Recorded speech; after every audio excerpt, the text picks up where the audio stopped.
Alors, bon mois de décembre à tous. Bonjour Marie-Pierre. Allô? Alors, pour la chronique du mois de décembre, on va parler du budget du temps des fêtes. Alors, c'est toujours un moment festif, heureux en famille, peut-être moins heureux pour le portefeuille. Alors, on a peut-être des fâcheuses habitudes au mois de décembre de se laisser aller peut-être dans une consommation.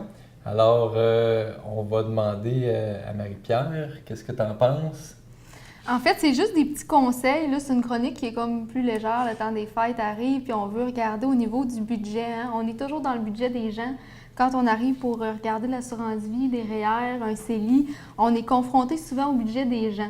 Alors, c'est juste de faire de l'éducation pour aller voir à l'année, est-ce qu'on peut prévoir nos dépenses pour Noël? Est-ce que toi, dans l'année, Frédéric, tu as déjà déposé dans un compte par mois un montant pour tes cadeaux de Noël? Non, mais j'espère que tu vas m'en faire l'éducation aujourd'hui. T'aurais-tu des trucs pour nous autres de limiter un petit peu les dégâts Ouais. que le temps des fêtes pourrait faire à notre portefeuille? Effectivement, si on n'a pas déjà prévu notre budget, il y a des petites idées que j'ai sorties qui pourraient limiter les dégâts. Alors, d'office, on pourrait prendre un calendrier et dresser la liste des activités qu'on va faire avec notre famille, nos amis, et inscrire un budget à côté des activités. Recevoir des gens avec l'épicerie, on s'entend que ça peut coûter quand même beaucoup de sous, alors il faut le prévoir. Ensuite, dresser une liste des gens à qui on veut offrir des cadeaux. Et puis, inscrire un budget à côté, ça peut être intéressant et ça peut nous permettre de suivre la liste toujours méticuleusement. Avec notre téléphone, maintenant, il y a des applications mobiles sur les téléphones intelligents avec une liste qu'on peut suivre en ligne selon le budget qu'on s'était établi. Ah oui?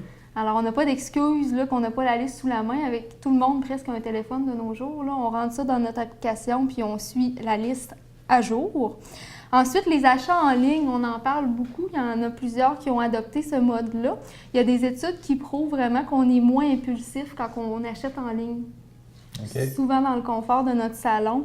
On prend le temps de magasiner. Oui, on magasine plus d'un site à l'autre et puis on peut quand même acheter en achat local parce qu'il y a beaucoup d'entreprises maintenant qui ont des sites pour acheter en ligne. Alors ça, c'est une bonne solution.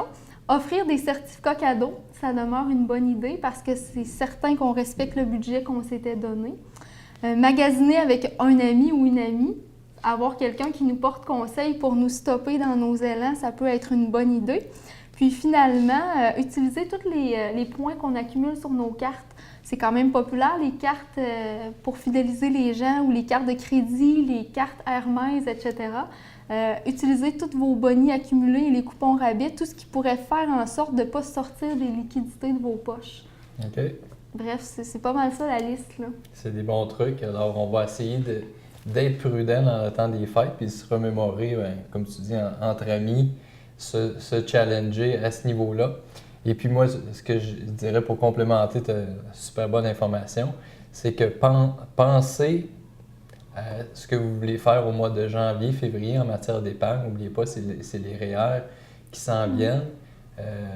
Fixez-vous dès maintenant, dès décembre, des objectifs.